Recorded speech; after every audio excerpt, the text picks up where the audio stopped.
아줌마가 뭔데 우리 아버지 재산을 가져가려고 해요?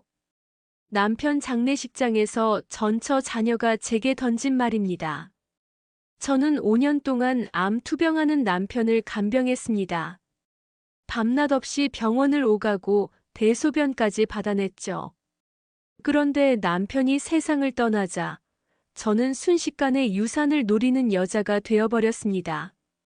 재혼 가정의 상속 분쟁. 오늘은 제가 직접 겪은 이야기를 들려드리겠습니다. 이 영상이 도움이 되셨다면 구독과 좋아요 부탁드립니다. 재혼을 고민하시는 분 또는 비슷한 상황에 계신 분들께 꼭 필요한 정보가 될 거예요. 그럼 이야기를 시작하겠습니다. 저는 53세의 남편을 만났습니다.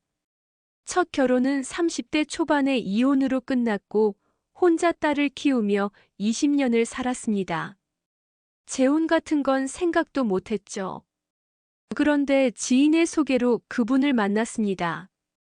그분도 10년 전 아내를 여의고 혼자 사셨어요. 슬아의 아들 둘, 딸 하나. 모두 결혼해서 독립한 상태였습니다. 처음 만났을 때 느낌이 좋았습니다. 차분하고 신중한 분이었어요. 화려한 데이트보다는 산책하며 이야기 나누는 걸 좋아하셨죠. 이 나이에 새로운 시작이라니 떨리네요. 그분이 청혼하실 때 하신 말씀입니다. 저도 같은 마음이었습니다. 인생의 후반부를 함께할 동반자를 만난 것 같아 행복했어요. 자녀들은 뭐라고 하세요? 제가 조심스럽게 물었습니다. 처음엔 놀라더라고요. 하지만 이해해줬어요. 아빠도 외롭지 말고 행복하게 살라고. 그 말에 안심했습니다. 제 딸도 재혼을 찬성했어요. 엄마, 이제 엄마 인생 사세요. 나 걱정은 하지 마시고. 그렇게 우리는 결혼했습니다. 등록만 하는 간소한 결혼이었어요. 성인 자녀들이 있는 재혼이니 조용히 하는 게 좋을 것 같았거든요. 결혼 초반은 정말 행복했습니다. 남편은 퇴직 후라 시간 여유가 있었고 저도 파트타임으로 일을 줄였습니다. 함께 여행도 다니고 맛있는 것도 먹으러 다녔어요. 당신 만나서 인생이 다시 즐거워졌어요. 남편이 자주 하시던 말이었습니다. 저도 같은 마음이었어요. 20년 만에 다시 찾은 행복이었죠. 하지만 그 행복은 오래가지 못했습니다. 결혼 1년 만에 남편이 쓰러졌습니다. 췌장암 사기입니다. 수술은 어렵고 항암 치료를 시작해야 합니다. 의사의 차분한 목소리가 마치 사형 선고처럼 들렸습니다. 남편은 담담했습니다.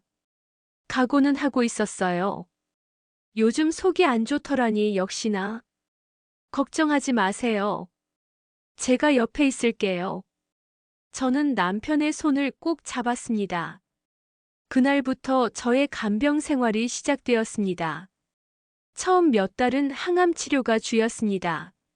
일주일에 한두 번씩 병원에 가서 항암제를 맞았어요.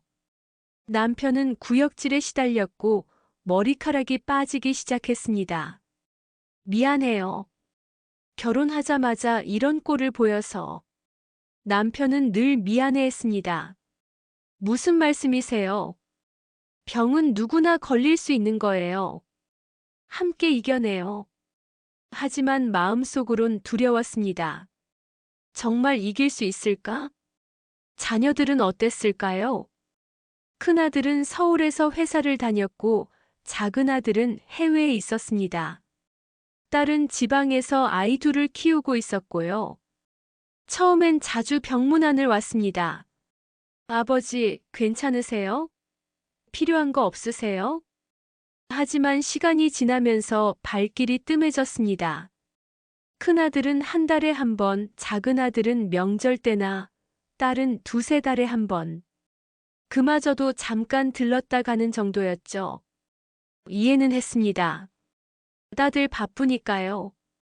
하지만 솔직히 섭섭하기도 했어요. 결국 매일 병원에 가고 밤낮으로 간호하는 건 저 혼자였거든요. 항암 치료 1년 후 상태가 악화되었습니다. 더 이상 항암은 효과가 없습니다. 이제는 편하게 계시게 해드리는 게 좋겠습니다. 의사의 말은 곧 시한부를 의미했습니다. 남편을 집으로 모셨습니다. 병원보다는 집에서 편히 계시게 하고 싶었어요. 호스피스 간호사님이 일주일에 2번 오셨지만 대부분은 제가 돌봤습니다. 식사 준비, 약 챙기기, 목욕시키기, 대소변 받기. 처음엔 어색했지만 점점 익숙해졌습니다. 아니, 익숙해질 수밖에 없었죠. 남편은 점점 말이 없어졌습니다.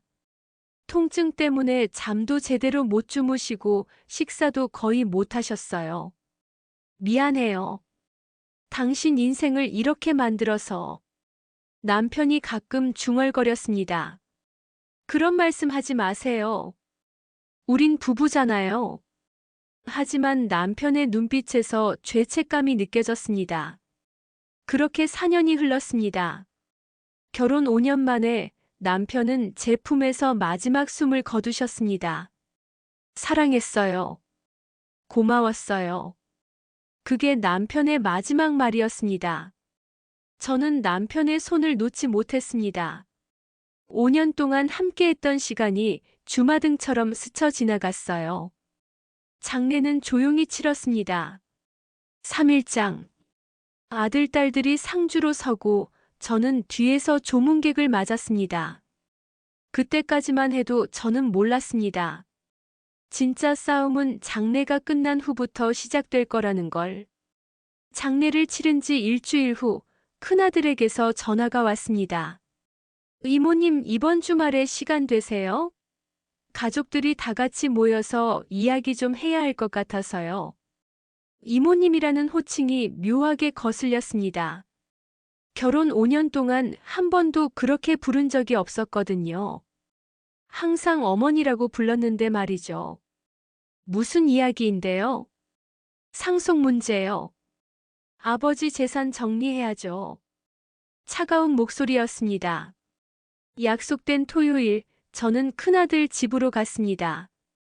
거실에는 세 남매가 이미 앉아 있었어요. 분위기가 싸늘했습니다. 앉으세요. 큰아들이 소파를 가리켰습니다.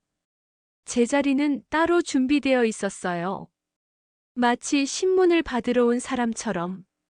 이모님도 아시다시피 아버지가 돌아가셨으니 상속 문제를 정리해야 합니다. 큰아들이 서류를 꺼냈습니다. 아버지 재산은 크게 3가지예요. 아파트 한 채, 예금 2억, 그리고 퇴직금 1억. 총 5억 정도 됩니다. 저는 조용히 듣고 있었습니다. 법적으로는 배우자가 1.5, 자녀들이 각 1의 비율로 나눈다고 하더라고요. 그럼 이모님이 약 2억, 저희 셋이 1억씩 나눠 갖는 게 맞죠? 근데요, 이모님. 큰아들이 저를 똑바로 쳐다봤습니다. 솔직히 그게 공평한 건가 싶어서요. 무슨 말씀이세요? 아버지랑 결혼한 지 5년밖에 안 됐잖아요. 저희는 아버지 자식으로 평생을 살았고요. 그런데 5년 산 사람이 40%를 가져간다? 이게 말이 됩니까? 가슴이 철렁했습니다. 오빠 말이 맞아요. 딸이 거들었습니다. 이모님, 오해하지 마세요. 저희가 이모님을 나쁘게 보는 건 아니에요. 근데 솔직히 5년이면 너무 짧잖아요. 게다가 아버지가 아프셨던 기간이 4년이잖아요. 결혼 생활이라고 하기엔. 작은 아들도 한마디 거들었습니다. 저는 참을 수 없었습니다. 그 4년을 제가 어떻게 보냈는지 아세요? 제 목소리가 떨렸습니다. 밤낮 없이 병원 다니고 대소변 받아내고 잠도 제대로 못 자면서 간병했어요. 여러분은 어디 있었죠? 한 달에 한 번 오는 것도 힘들어 하셨잖아요. 그것도 1시간 앉아 있다 가는 게 전부였고요. 저희도 바빴어요. 큰아들이 목소리를 높였습니다. 회사 다니고 가족 먹여 살리느라 정신 없었다고요. 이모님처럼 시간 여유가 있는 것도 아니고. 시간 여유가 있어서요? 제가 직장 그만뒀잖아요. 남편 간병하느라. 그건 이모님이 선택한 거잖아요. 저희가 그만두라고 한 적 없어요. 말싸움이 격해졌습니다. 조용히 하세요, 다들. 딸이 끼어들었습니다. 이렇게 싸워봤자 소용없어요. 법적으로 정해진 대로 하면 되는 거 아닌가요? 누나 말이 맞아. 법대로 하자. 작은 아들이 동의했습니다. 근데 법대로 하려면 아파트를 팔아야 하는데 이모님은 어떻게 생각하세요? 아파트. 남편과 제가 살던 그 집. 남편의 추억이 가득한 곳이었습니다. 저는 계속 그 집에서 살고 싶어요. 그럼 저희 몫을 현금으로 주셔야죠. 3억을요. 3억을 어떻게 마련해요? 그건 이모님 문제죠. 저희는 저희 권리를 찾는 것뿐이에요. 냉정한 말이었습니다. 이모님, 솔직히 말씀드릴게요. 큰아들이 팔짱을 끼고 말했습니다. 저희는 이모님이 아버지 재산 때문에 결혼한 거 아닌가 의심도 됩니다. 뭐라고요? 아버지가 암 진단받고 1년도 안 돼서 결혼하셨잖아요.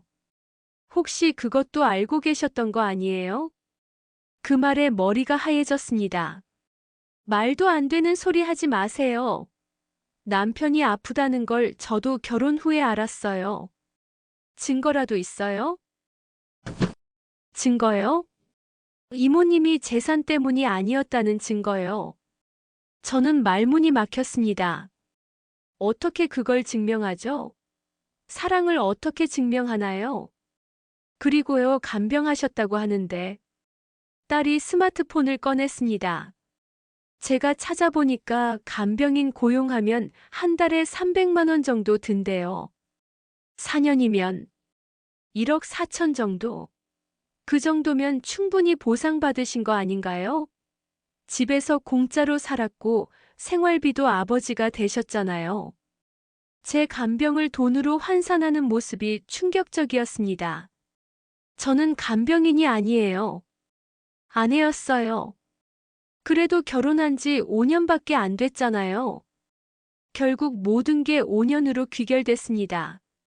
5년이 짧다고요? 그 5년이 얼마나 길고 힘든 시간이었는지 이 사람들은 모릅니다. 일단 오늘은 여기까지 하죠. 큰아들이 서류를 정리했습니다. 저희는 변호사와 상담해 볼 겁니다. 이모님도 변호사 선임하시는 게 좋을 것 같네요. 집으로 돌아오는 길, 눈물이 멈추지 않았습니다. 5년 동안 가족이라고 생각했는데 남편이 떠나자 저는 순식간에 남이 되어버렸습니다. 그날 밤 저는 남편의 사진을 꺼내봤습니다. 여보, 이럴 줄 알았어요? 당신 자식들이 저한테 이럴 줄은. 사진 속 남편은 환하게 웃고 있었습니다. 결국 저는 변호사를 선임했습니다. 50대 중반의 여성 변호사님이었어요. 가사 사건을 많이 다뤄보셨다고 했습니다. 상황을 자세히 말씀해 주세요. 저는 지난 5년을 처음부터 끝까지 이야기했습니다. 결혼, 투병, 간병, 그리고 자녀들과의 갈등까지. 변호사님은 고개를 끄덕이며 들으시더니 이렇게 말씀하셨습니다. 일단 법정 상속분은 명확합니다. 배우자 1.5, 자녀가 1. 의뢰인께서 약 2억 2천, 자녀들이 각각 9천만 원씩 받으시는 게 맞습니다. 그럼 제가 이기는 건가요? 법적으로는 그렇습니다. 하지만 변호사님이 잠시 말을 멈췄습니다. 유류분 반환 청구라는 게 있어요. 자녀들이 최소한의 권리를 주장할 수 있습니다. 그리고 재산 형성 기여도를 따질 수도 있고요. 무슨 뜻이죠? 자녀들이 망인의 재산은 전처와 함께 형성한 것이고 재혼 배우자는 기여한 바가 없다고 주장할 수 있다는 겁니다. 가슴이 답답했습니다. 근데 제가 4년 동안 간병한 건요? 그게 포인트입니다. 변호사님이 서류를 펼쳤습니다. 기여분이라는 개념이 있어요. 특별히 피상속인을 부양하거나 재산 증식에 기여한 경우 상속분을 더 받을 수 있습니다. 의뢰인의 간병이 그에 해당할 수 있어요. 정말이요? 네. 하지만 입증이 필요합니다. 간병 기록, 병원 영수증, 증인 등등. 저는 집에 돌아와 자료를 모으기 시작했습니다. 다행히 저는 꼼꼼한 편이었습니다. 병원 영수증, 약국 영수증, 간병 일지까지 다 보관하고 있었거든요. 4년치 서류가 박스로 2개나 됐습니다. 변호사님께 자료를 드렸더니 놀라셨습니다. 이 정도면 충분합니다. 간병 일지도 매일 쓰셨네요. 이건 큰 도움이 될 겁니다. 조정 기일이 잡혔습니다. 법정에 가기 전 조정으로 합의를 시도하는 거였어요. 조정실에서 마주한 세 남매는 여전히 차가웠습니다. 조정위원이 양측 주장을 들었습니다. 피상속인의 자녀 측에서는 어떤 주장을 하시나요?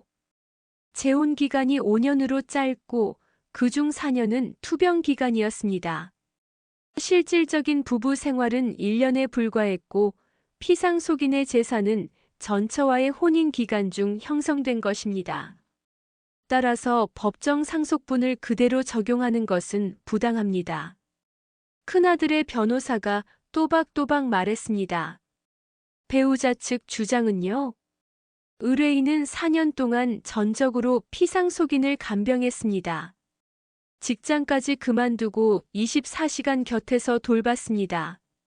이는 기여분으로 인정받아야 마땅합니다. 제 변호사님이 대응했습니다. 간병 비용을 계산해 보겠습니다. 변호사님이 자료를 펼쳤습니다. 전문 간병인 월 300만 원, 4년이면 1억 4,400만 원입니다. 하지만 의뢰인은 단순 간병인이 아니라 배우자로서 정서적 지지까지 제공했습니다. 이를 감안하면 기여분은 최소 2억 이상입니다. 2억이요? 큰아들이 벌떡 일어섰습니다. 말도 안 돼요. 간병인 돈 받자고 결혼한 거예요? 앉으세요. 조정위원이 제지했습니다. 간병은 의뢰인의 선택이었습니다. 저희가 부탁한 것도 아니고요. 딸도 목소리를 높였습니다. 선택이 아니었어요. 저도 참지 못하고 말했습니다. 남편이 아팠는데 어떻게 내버려둬요? 배우자로서 당연한 일을 한 거예요. 그럼 당연한 일 한 거면서 왜 돈을 요구하세요? 제가 돈을 요구한 게 아니에요. 여러분이 제 간병을 돈으로 환산했잖아요. 조정실이 순식간에 아수라장이 되었습니다. 조용히 하세요. 조정위원이 탁자를 쳤습니다. 이런 식으로는 합의가 불가능하겠네요. 양측 다 감정적으로 대응하고 계십니다. 결국 조정은 결렬되었습니다. 정식 재판으로 가게 되었습니다. 첫 재판 기일. 법정에 섰을 때 느낌이 묘했습니다. 가족끼리 이렇게 법정에서 마주하게 될 줄은 꿈에도 몰랐어요. 양측 변호사가 공방을 벌였습니다. 피상속인과 피고는 결혼 생활 5년 중 4년을 투병으로 보냈습니다. 부부로서의 실질적인 관계는 미미했습니다. 피고는 4년 동안 헌신적으로 피상속인을 간병했습니다. 이는 단순한 간병이 아니라 부부로서의 의무이자 사랑의 표현이었습니다. 간병은 당연한 부양 의무입니다. 이를 금전적 가치로 환산하는 것은 부적절합니다. 그렇다면 원고들은 왜 부양 의무를 다하지 않았습니까? 한 달에 한 번 방문이 부양입니까? 날카로운 공방이 이어졌습니다. 재판부가 물었습니다. 피고 직접 진술하시겠습니까? 네, 재판장님. 저는 떨리는 목소리로 말하기 시작했습니다. 저는 돈 때문에 결혼한 게 아닙니다. 사랑하는 사람과 남은 인생을 함께하고 싶어서 결혼했습니다. 남편이 아프다는 걸 알았을 때 도망칠 수도 있었어요. 하지만 저는 곁을 지켰습니다. 그게 부부니까요. 4년 동안 밤낮 없이 간호했습니다. 직장도 그만뒀고 제 삶도 포기했습니다. 하지만 후회하지 않습니다. 근데 남편이 돌아가시니까 저는 순식간에 재산을 노리는 여자가 됐어요. 5년이 짧다고요? 그 5년이 얼마나 소중했는지, 얼마나 힘들었는지 아무도 모릅니다. 목이 메어 더 이상 말을 할 수 없었습니다. 재판장이 잠시 침묵하더니 말했습니다. 다음 기일에 증인 신문을 진행하겠습니다. 두 번째 재판에서는 증인들이 출석했습니다. 호스피스 간호사님이 증인으로 나오셨어요. 피고인이 환자를 어떻게 돌봤는지 말씀해 주시겠습니까? 정말 헌신적이었습니다. 제가 20년 넘게 호스피스 일을 했지만 그 정도로 환자를 돌보는 배우자는 드뭅니다. 구체적으로 설명해 주시겠습니까? 24시간 곁을 지키셨어요. 대소변 처리, 식사 보조, 체위 변경, 통증 관리. 전문 간병인도 하기 힘든 일들을 묵묵히 해내셨습니다. 환자분의 자녀들은 어땠습니까? 변호사님이 물었습니다. 한 달에 한두 번 정도 오셨습니다. 그것도 1시간 정도만 계시다 가셨고요. 피고인의 간병이 환자에게 어떤 영향을 미쳤다고 보십니까? 환자분이 마지막까지 존엄을 지키며 편안하게 가실 수 있었던 건 피고인 덕분입니다. 정서적 안정감이 말기 환자에게 얼마나 중요한지 아시죠? 간호사님의 증언은 명확했습니다. 다음은 남편의 친구분이 증인으로 나왔습니다. 고인과는 어떤 관계셨습니까? 40년 지기 친구입니다. 대학 동기였고 평생 가깝게 지냈습니다. 고인이 재혼에 대해 어떻게 말씀하셨나요? 정말 행복해했습니다. 이 나이에 이렇게 좋은 사람을 만날 줄 몰랐다고 자주 말했습니다. 투병 중에는요.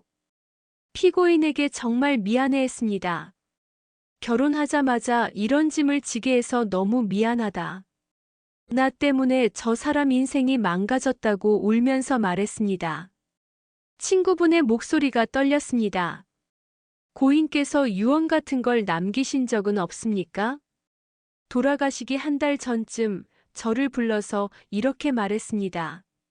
내가 죽으면 아이들이 와이프를 힘들게 할까봐 걱정이야. 와이프가 나를 얼마나 헌신적으로 돌봤는지 아이들은 잘 모르는 것 같아. 만약 무슨 일이 생기면 내가 증언 좀 해줘. 그 말에 저는 눈물을 참을 수 없었습니다. 남편은 알고 있었던 거예요. 자신이 떠난 후 이런 일이 생길 거라는 걸. 재판장이 물었습니다. 원고 측 증인에게 물어볼 게 있습니까? 큰아들의 변호사가 일어섰습니다. 증인께서는 피고와 친분이 있으십니까? 네, 있습니다. 제 친구 부인이니까요. 그렇다면 증언이 편향될 수 있지 않습니까? 저는 본 대로 들은 대로 말씀드린 것뿐입니다. 원고들도 아버지를 사랑했습니다. 하지만 생계를 위해 자주 방문하지 못했을 뿐입니다. 이를 부양 의무를 다하지 않았다고 보는 건 부당하지 않습니까? 저는 그런 판단을 내릴 입장이 아닙니다. 다만 제가 본 사실을 말씀드린 것뿐입니다. 세 번째 재판에서 결정적인 증거가 나왔습니다. 제 변호사님이 남편의 일기장을 제출한 겁니다. 남편은 투병 중에 간단한 일기를 쓰셨어요. 저는 그 존재조차 몰랐는데 남편 친구분이 보관하고 계셨던 겁니다. 재판장이 일기 내용 중 일부를 낭독했습니다. 오늘도 와이프가 밤새 간호해줬다. 너무 미안하고 고맙다. 이 사람을 만난 게 내 인생 최고의 행운이다. 아이들이 왔다 갔다. 30분 있다가 바쁘다고 갔다. 이해한다. 다들 바쁘니까. 하지만 와이프는 하루 24시간 내 곁을 지킨다. 미안하고 또 미안하다. 내가 죽으면 와이프에게 뭘 남겨줄 수 있을까? 재산. 그것도 아이들과 나눠야 한다. 이 사람에게 너무 미안하다. 평생 보답해도 모자랄 은혜인데. 일기 내용이 낭독될 때 법정은 조용했습니다. 저는 눈물을 흘리고 있었고 세 남매는 고개를 숙이고 있었습니다. 재판장이 말했습니다. 양측 최후 변론을 들겠습니다. 큰아들의 변호사가 먼저 말했습니다. 피상속인의 자녀들도 아버지를 사랑했습니다. 다만 생계와 가정 때문에 자주 방문하지 못했을 뿐입니다. 이것이 부양 의무를 저버린 것이라고 볼 수 없습니다. 법정 상속분은 헌법에 보장된 권리이며 이를 침해할 수 없습니다. 제 변호사님이 이어 말했습니다. 의뢰인은 4년 동안 헌신적으로 피상속인을 돌봤습니다. 이는 단순한 부양 의무를 넘어선 것입니다. 만약 의뢰인이 없었다면 원고들이 그 부담을 나눠져야 했을 것입니다. 의뢰인의 기여분은 마땅히 인정받아야 합니다. 재판장이 마지막으로 물었습니다. 피고 마지막으로 하실 말씀 있으십니까? 저는 천천히 일어났습니다. 재판장님, 그리고 원고분들께 말씀드립니다. 저는 세 남매를 바라봤습니다. 저는 돈 때문에 이 싸움을 하는 게 아닙니다. 남편에 대한 제 사랑과 헌신을 인정받고 싶어서입니다. 5년이 짧다고 하셨죠? 맞아요, 짧습니다. 하지만 그 5년은 제 인생에서 가장 소중하고 가장 힘들었던 시간이었습니다. 여러분 아버지는 훌륭한 분이셨습니다. 저는 그분을 진심으로 사랑했고 마지막까지 최선을 다해 돌봤습니다. 제가 바라는 건 그게 인정받는 것뿐입니다. 재산이 얼마든 저는 상관없습니다. 다만 제가 재산을 노린 여자가 아니라는 것, 그것만큼은 인정받고 싶습니다. 저는 고개를 숙였습니다. 재판장이 말했습니다. 판결은 2주 후에 선고하겠습니다. 판결일. 법정은 긴장감으로 가득했습니다. 재판장이 판결문을 읽기 시작했습니다. 원고들의 청구를 일부 인용한다. 제 가슴이 철렁했습니다.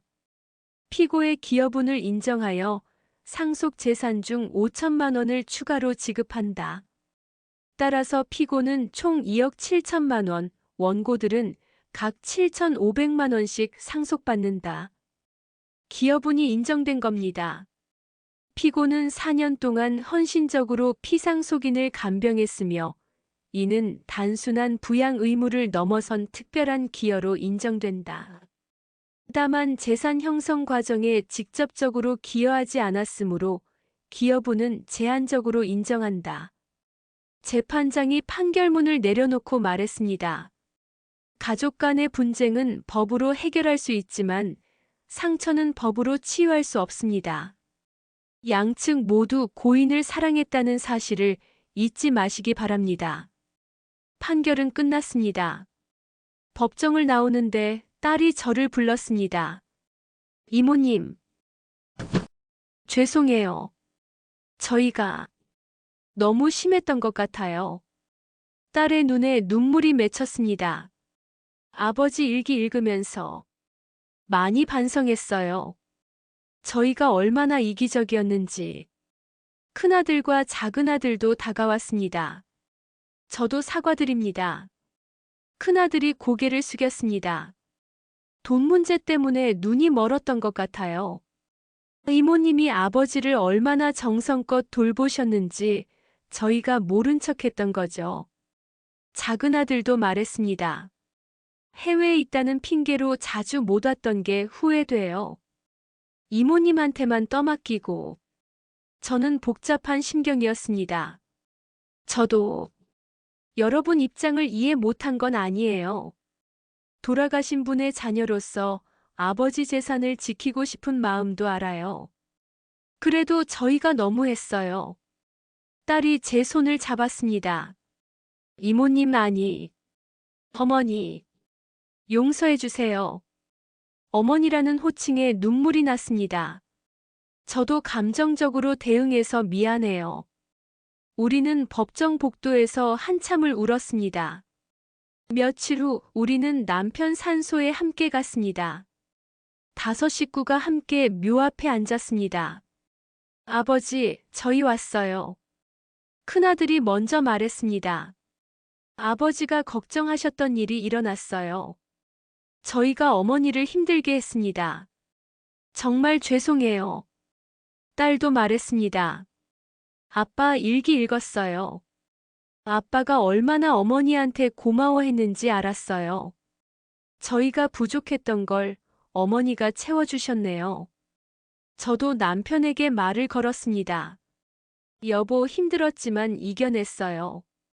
이 아이들도 이제 알게 됐어요. 우리가 얼마나 서로 사랑했는지. 우리는 한참을 묘 앞에 앉아 있었습니다. 바람이 불어와 나뭇잎들이 바스락거렸습니다. 그 소리가 남편의 목소리 같았습니다. 고생했어요. 다들 수고했어요. 집으로 돌아오는 길 딸이 제안했습니다. 어머니, 저희가 매달 한 번씩은 모이는 게 어때요? 같이 밥도 먹고 아버지 이야기도 하고. 그러고 싶네요. 저도 한국 올 때마다 들를게요. 작은 아들도 말했습니다. 그래요. 우린 여전히 가족이니까. 큰아들이 말했습니다. 가족. 그 말이 이제야 실감났습니다. 법적인 가족이 아니라 마음으로 연결된 진짜 가족. 판결 후 6개월이 지났습니다. 아파트는 결국 팔았습니다. 그 돈을 나눠 가지고 저는 작은 빌라로 이사했어요. 남편과의 추억이 가득한 집을 떠나는 건 아쉬웠지만 새로운 시작이기도 했습니다. 새 남매는 약속대로 한 달에 한 번씩 찾아옵니다. 같이 밥 먹고 남편 이야기하고 근황도 나눕니다. 이제는 정말 가족 같은 느낌이에요. 큰아들이 어느 날 말했습니다. 어머니, 그동안 정말 죄송했어요. 저희가 아버지한테 못해드린 걸 어머니가 다 해주셨는데. 이제 그 얘기는 그만해요. 다 지난 일이에요. 아버지는 정말 행복하셨을 거예요. 마지막까지 사랑하는 사람 곁에서 편히 가셨으니까. 그 말에 위로가 되었습니다. 딸은 가끔 남편 사진을 보며 말합니다. 아빠 정말 좋은 분 만나셨네요. 부럽다. 그럴 때면 저도 웃으며 대답합니다. 아니야, 내가 좋은 분을 만난 거지. 어느 날 저는 남편의 일기장을 다시 꺼내봤습니다. 법정에 제출했다가 돌려받은 거였어요. 한 장 한 장 넘기며 읽다가 마지막 페이지에서 멈췄습니다. 당신을 만나 행복했습니다. 짧은 시간이었지만 진심으로 사랑했습니다. 고맙습니다, 내 사랑. 남편의 마지막 메시지였습니다. 저는 그 문장을 손으로 쓰다듬으며 속삭였습니다. 저도 사랑했어요. 그리고 당신 자녀들도 이제 제 가족이 됐어요. 걱정 마세요. 창밖으로 햇살이 비쳤습니다. 따뜻한 봄날이었습니다. 여기까지 제 이야기를 들어주셔서 감사합니다. 재혼 가정의 상속 분쟁. 생각보다 흔한 일입니다. 법적으로는 명확해 보이지만 감정적으로는 너무나 복잡한 문제죠. 제가 이 경험을 통해 배운 것들이 있습니다. 첫째, 재혼하실 때는 반드시 재산 문제를 명확히 하세요. 유언장을 작성하거나 가족들과 미리 이야기를 나누는 게 좋습니다. 사랑만으로는 부족해요. 현실적인 준비가 필요합니다. 둘째, 돌봄의 가치를 기록으로 남기세요. 간병일지, 영수증, 사진 등. 나중에 분쟁이 생겼을 때 이런 기록들이 큰 도움이 됩니다. 셋째, 가족 간의 소통이 가장 중요합니다. 돈 문제는 가족을 갈라놓기 쉽습니다. 하지만 결국 중요한 건 사람입니다. 법정에서 이기는 것보다 가족을 지키는 게 더 소중합니다. 넷째, 전문가의 도움을 받으세요. 변호사, 상담사, 가족치료사. 혼자 끙끙대지 말고 도움을 청하세요. 객관적인 시각이 필요합니다. 재혼가정, 황혼이혼, 상속 분쟁. 이런 문제들은 이제 우리 사회의 현실입니다.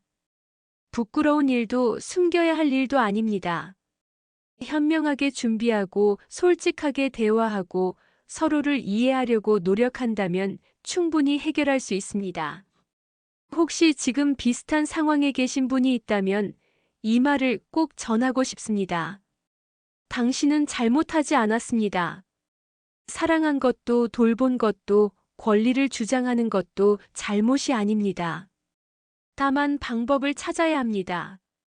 법적으로, 감정적으로, 관계적으로 모두를 만족시킬 수 있는 방법을요. 쉽지 않겠지만 가능합니다. 저도 해냈으니까요. 이 영상이 도움이 되셨다면 구독과 좋아요 부탁드립니다. 그리고 댓글로 여러분의 이야기도 들려주세요. 함께 고민하고 함께 해결책을 찾아가요. 다음 영상에서 또 만나요. 모두 행복하세요. 감사합니다.